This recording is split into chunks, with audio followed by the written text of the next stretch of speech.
Hello guys, আসসালামু আলাইকুম। সবাই কেমন আছেন? আলহামদুলিল্লাহ, আমিও ভালো আছি, আমার পরিবারও ভালো আছে।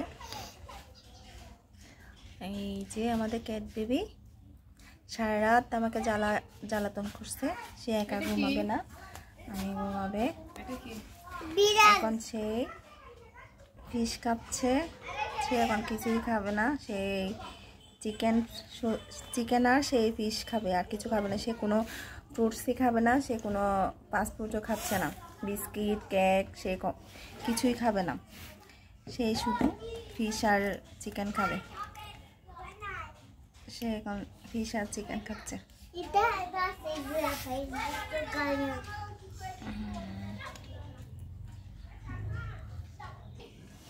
দেখেন মাশাআল্লাহ, সে খুব সুন্দর করে ফিশ খাচ্ছে। এবার বুঝলাম যে তাকে শুধু সকাল বিকাল রাত সেই ফিশ আর চিকেন খাবে। তাকে আমি এখানে মিল্ক দিছি, সেগুলোও খাবে না।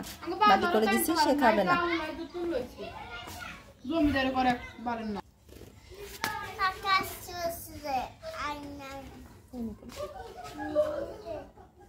হ্যালো গাইস, দেখেন আমার ক্যাট বেবিটা, আমার পুষ্কুসোনাটা একে সুন্দর মতন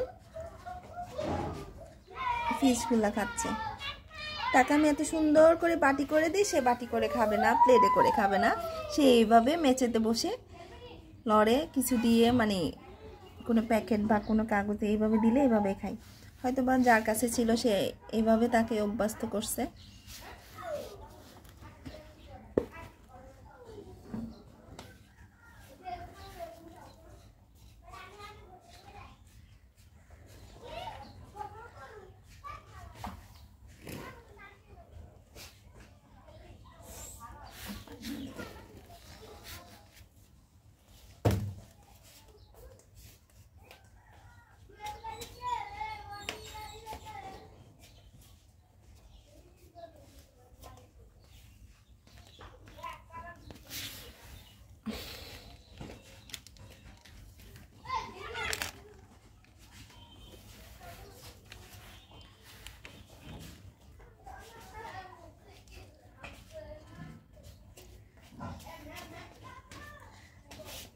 তার জন্য এখন আমার সারাক্ষণ তাকে সকাল বিকাল ফিশ করতে হবে।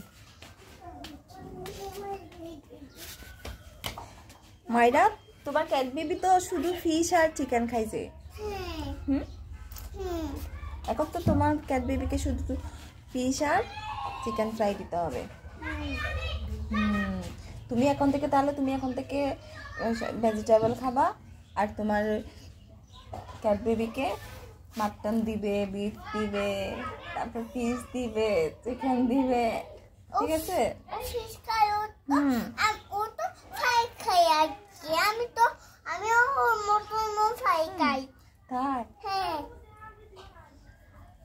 তুমি এদিকে বসো, এদিকে আসো।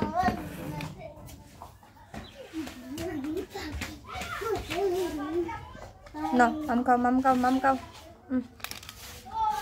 মাম খাও। এটা ধুয়ে রেখে দিতে হবে, প্যাকেটে দিতে হবে। মাম খাও, মাম।